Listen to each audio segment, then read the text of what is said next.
Hello everyone, and topic for today is chapter 10 as we look at team dynamics, creativity and problem solving, and decision making.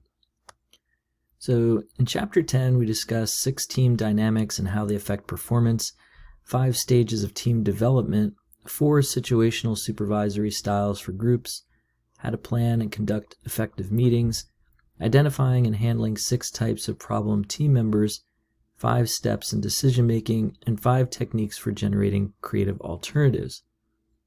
So teamwork involves working together to achieve something beyond the capabilities of individuals working alone. Organizations today are based on teams, and teamwork skills are part of our interpersonal skills where people behave differently in teams than they do as individuals. Teams that work well together perform at higher levels, and cohesive teams are far more creative and foster innovation. Teams and groups are better problem solvers than individuals alone, and of course teamwork skills can be developed and cultivated. So types of teams, otherwise known as groups. Formal groups are developed by the organization and consist of 2 types, functional teams and task teams. Functional teams are ongoing departments or cross-functional, self-directed, self-managed, and hybrid networks called multi-team systems. Task teams tend to be ad hoc or task forces, which are temporary and developed for a specific purpose, or standing committees, which are ongoing groups with rotating members. There are also informal groups, which are developed spontaneously when people get together because of similar interests. So types of teams, as we look at virtual teams, these do most of their work via electronic digital communication. There's many software programs to facilitate sharing documents and virtual meetings, as you found out this semester, with Google Docs and Zoom and various other tools.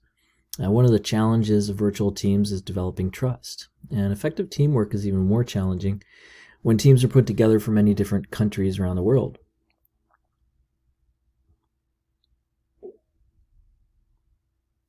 So team performance model formula. A team's performance is based on its structure, dynamics, and the stage of development. You can see the formula here. All teams face the systems effect. So a team is only as strong as or effective as its weakest link. Perhaps you've heard that before. If one link is weak, so is the whole chain. And if one person is weak, so is the whole team. Along with team dynamics and development, the structure of the team affects the team's performance. So there are 4 parts of team structure: leadership, composition, problem-solving, decision-making, and conflict. Leadership styles affect the team performance, and teams with effective leaders outperform teams lacking good, strong leaders. With composition, this refers to diversity of the team members, functional, technical skills, what do they bring to the party per se. And then diversity enhances performance, better decisions, more innovations, and homogeneous teams. Problem-solving, decision-making, how the team works together when they encounter problems reflects on the overall performance, and conflict, which can be useful or not useful. It can hurt or sometimes help. Diversity, although good, can sometimes cause more conflict, and solving conflicts are a big part of how teams perform. So we look at team dynamics. It refers to the patterns of interactions that emerge as a group or team develops. It considers how effective the human relations are, which are directly related to performance.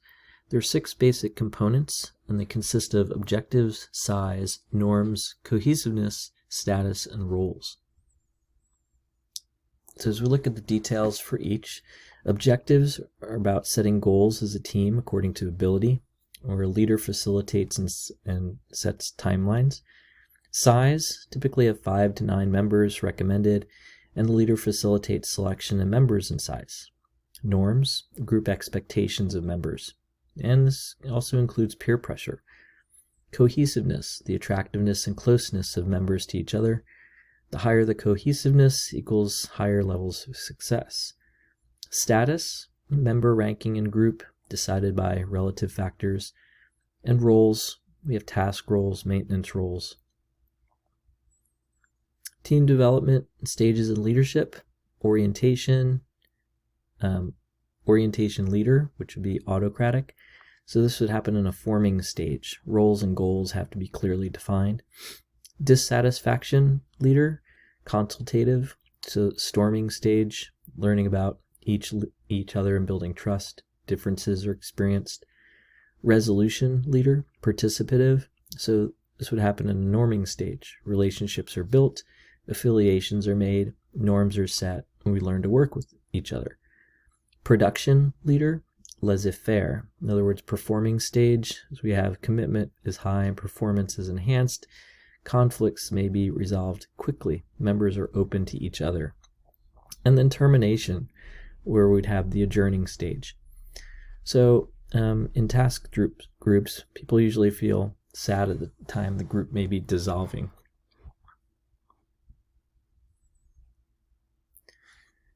So group development and situational supervision styles. There are 4 situational supervisory styles applied to group developmental levels.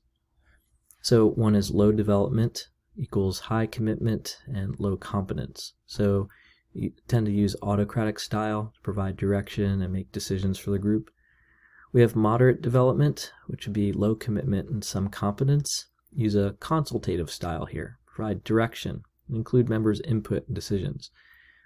High development, variable commitment, and high competence. So use participative style, less direction needed, good group participates in decisions.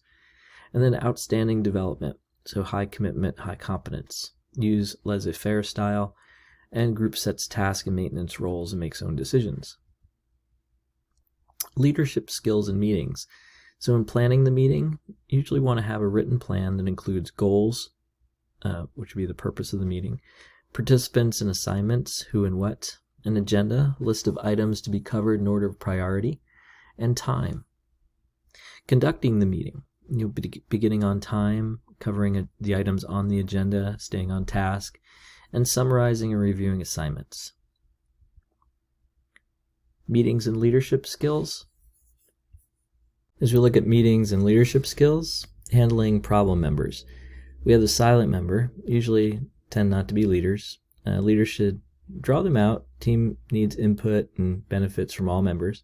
We have the talker, usually has something to say about everything and tries to dominate the discussion and can cause intra-group conflicts. So leaders have responsibility to slow these folks down and include others without alienating them. Then we have the wanderer, who typically distracts the team from the focus, likes to complain and criticize, wants to socialize and divert focus of the team. The leader needs to divert and keep them on track. We have the board member, tends to be preoccupied with other things, tend to be know-it-alls, and feels superior to others in a group. The leader here is obligated to keep members interested and active. We have the arguer, who likes to be the center of attention, likes to argue just for the sake of it rather than for productive purposes. So leaders should never engage in arguments. Don't allow personal attacks. Keep the focus of the goal and move on. We also have the social loafer. Lets everyone else do the work and reaps all the benefits from the group's efforts. Leaders should not allow this. So with meetings and leadership skills, when working on a team, never want to embarrass, intimidate, or argue with others, no matter how provoked. Problem solving and decision making tend not to be the same thing. There is a relationship between the two, however. The problem is when there is a difference between what is actually happening and what you wanted or expected to happen. Whereas problem solving is a process of making corrective actions in order to meet your goal. Decision making is a process of selecting an alternative course of action to solve the problem, and decisions are made to solve problems and take advantage of opportunities. Decision-making styles, we have reflexive, where it's more of a shooting from the hip style, tend to make decisions fast and sometimes without getting all the information or considering all the choices. We have reflective, takes plenty of time to decide and gets lots of information and checks out alternatives thoroughly. We also have consistent, who makes choice without rushing or wasting time. The happy medium, and know when they have enough information. These people generally follow the 5-step model for decision making. Decision making model is, we look at step 1, defining the problem. You Can't solve it if you don't know what it is, so you need to separate the symptoms from the root cause. If you don't cure the cause, it's going to keep occurring. We also have step 2, setting objectives and criteria. Setting goals in place is vital. Plus, you need to have a must and want list for your criteria and meeting the goal. Step 3 would be generating alternatives. Start thinking of ideas and methods or other choices to use to solve the problem. Step 4 is analyze alternatives and picking one. And then step 5, planning, implementing, and controlling it. So we look at creativity, which is the ability to develop unique alternatives to solve problems, thinking outside the box. Innovation is the organizational use of creative ideas. The creative process has 4 stages: preparation, possible solutions, incubation, and evaluation. Preparation is getting familiar with the problem, getting the facts, asking others what it is and getting their ideas and feelings, looking for new or unusual angles. Possible solutions, brainstorming, looking for as many other solutions as possible. Incubation, taking a break. And then evaluation is once you choose a course, think it through. 5 techniques of group creativity: brainstorming, synetics, nominal grouping, consensus mapping, and the Delphi technique. Brainstorming is a process of suggesting many alternatives without evaluation to solve a problem, and there's some rules involved. The more ideas, the better, and they shouldn't be criticized as people are throwing them out there. Synetics is a process of generating novel alternatives through role-playing and fantasizing about things. Nominal grouping is a process of generating and evaluating alternatives through structured voting, and it helps lessen the influence of status in the group. Consensus mapping is a cooperative attempt to develop a solution acceptable to all employees instead of a competition. And the Delphi technique, which is a variation on nominal grouping, where a poll is taken by using a series of anonymous questionnaires.